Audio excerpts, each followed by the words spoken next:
tiny stars shine at the center of this unique petite motif. Like a wizard's wand, your hook will summon oddments of similar colors, transform them with rows of bright white, and then finish them with warm yellow to create a dazzling constellation of twinkles. In this video, you will learn to crochet the Twinkle motif and put sparkle in your craft with some nearly magical time-saving techniques, too. The companion pattern is available by following the link in the description below. But for now, let's begin. Tie your slip knot about 6 inches from the end. Then hold the knot, and with a double strand, you're going to chain 4.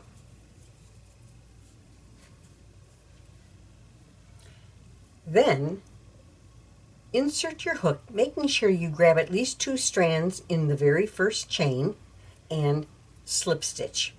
Now fold that little tail over in between your yarn and your needle and chain 1.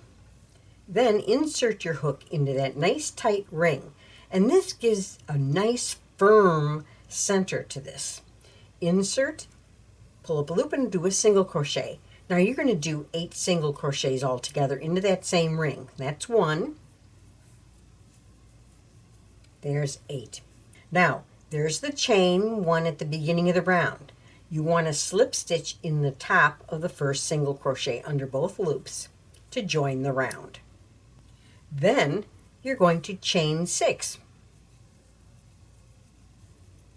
Now I did not turn, and you don't want to turn, okay?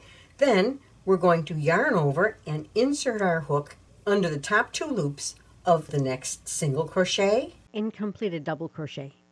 Now the first 3 chains count as a double crochet, and then there's 3 chains before you get to the next double crochet. Then we did a double crochet, chain 3, and then a double crochet into the next single crochet, chain 3.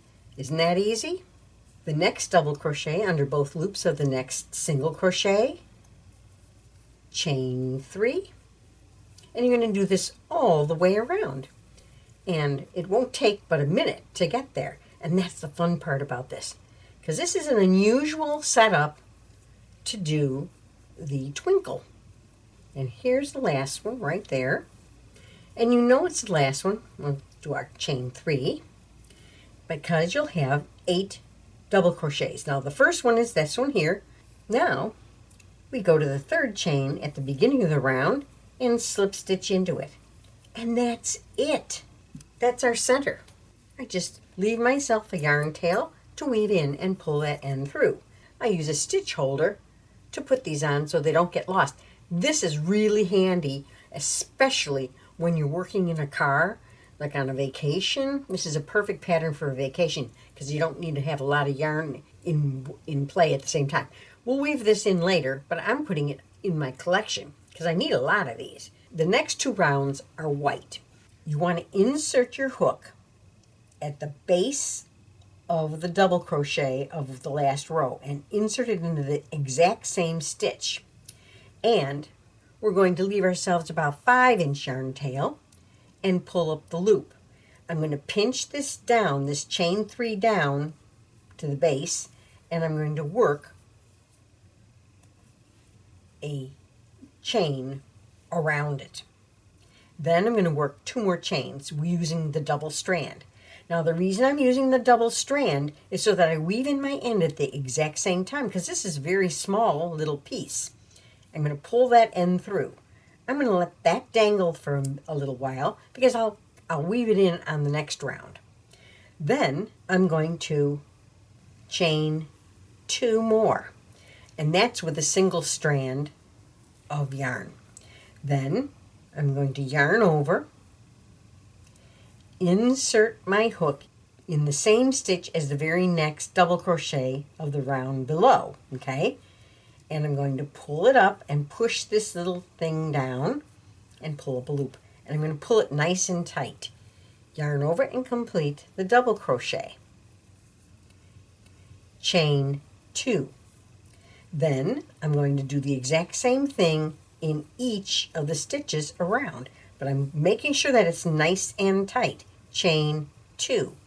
What's happening is here's the double crochet, here's the chain 3, and here's the double crochet. This is pivoting down in the middle, and it makes this little bulby end. So You want to make sure that the feeder yarn is consistently to the left of the double crochet whose base you are working in, so that the tips of the stars bulge evenly. So pull that up, pull it tight, and complete the double crochet. Chain 3. Now I'm going to slip stitch into the 3rd chain, which represents the first double crochet at the beginning of the round, to join the round. Now watch what happens. See how these can move around? If it's a little too bulgy one place, you pull it over a little bit, but you get this cute little twinkle star. The next thing you're going to do is, see that end? You're going to put it between your hook and your yarn toward the front, and I'm going to insert my hook into the very next space. Now what I'm doing is I'm repositioning my yarn, and I'm pulling up a loop as if I'm going to do a single crochet, and I am going to do a single crochet. That helps tie this down. I did my single crochet, I can chain 2 more, and this is where I'm going to bury this yarn. The single crochet and the 2 chains represent the first double crochet. Now I can go on and continue my pattern in double crochets. So yarn over, insert, pull up a loop. This is where I like to bury the yarn. I pick up that loose end and pull through 2. I drop that end off and I pick up just my single yarn again, my feeder yarn, and pull through the last 2 to finish that double crochet. It helps spread the weight out, but it weaves this end in also. Yarn over, insert, pull up a loop. I'm going to pick up that tail again. Yarn over with both, pull through 2, yarn over, pull through 2. So I have now worked 1, 2, 3 double crochets in this space. Then I'm going to chain 2 to form a corner space, and then I'm working 3 more double crochets in this very same space. Chain 1, 1 double crochet in the next space, chain 1, and then we're working 3 double crochets,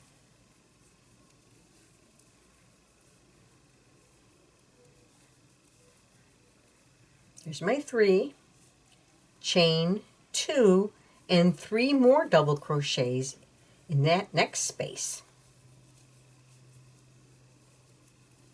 So you're working in every space, but in the corners you're doing 3 double crochets, chain 2, 3 double crochets, chain 1, 1 double crochet in there, chain 1, 3 double crochets, chain 2, 3 double crochets in the next corner.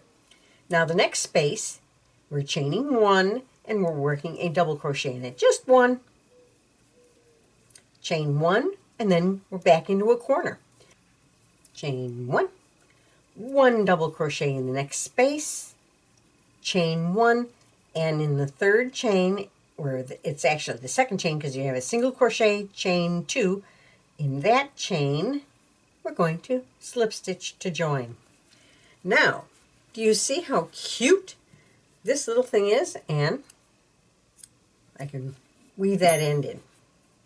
So now I have my basic inside motif. I'm going to take yet another square that's already finished with the end woven in, and I'm going to show you how to put the border on. It's very much like a granny square now, and so it's very easy to join this border when you put borders around other squares. So what we're going to do is, in a corner space, we're going to attach our yarn and chain 3. 1, 2, 3.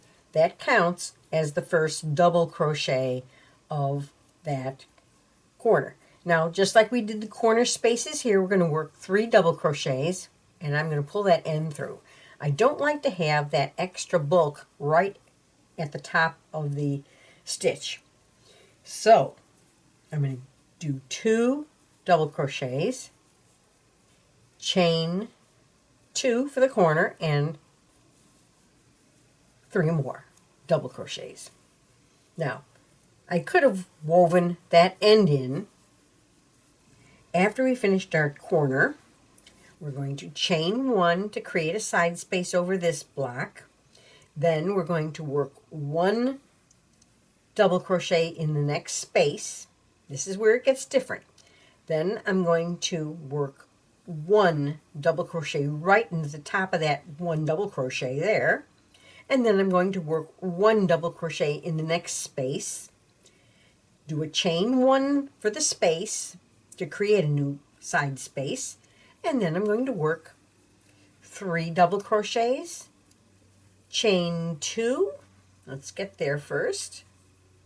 Here's the chain 2, 1, 2, and 3 more double crochets in the corner space. All the corner spaces are worked identically to the row below. We chain 1 for a side space, then we jump over to the space on the side and work 1 double crochet in it, 1 double crochet in that lonely little double crochet right there, and then 1 more double crochet in the next side space, and chain 1 to create a side space. Now, isn't this cute? Okay, now we're back in the corner. So you're going to do this all the way around. And then we do a chain 1 and slip stitch into the top of the chain 3 to join the round. In our next video, you will learn how to crochet the twinkles together when the yellow border is added, and also how to crochet the outer border to complete the Twinkle baby blanket. I hope you enjoyed watching this video. Please take a moment to subscribe and ring the bell to receive notifications of upcoming videos and events. Happy crocheting!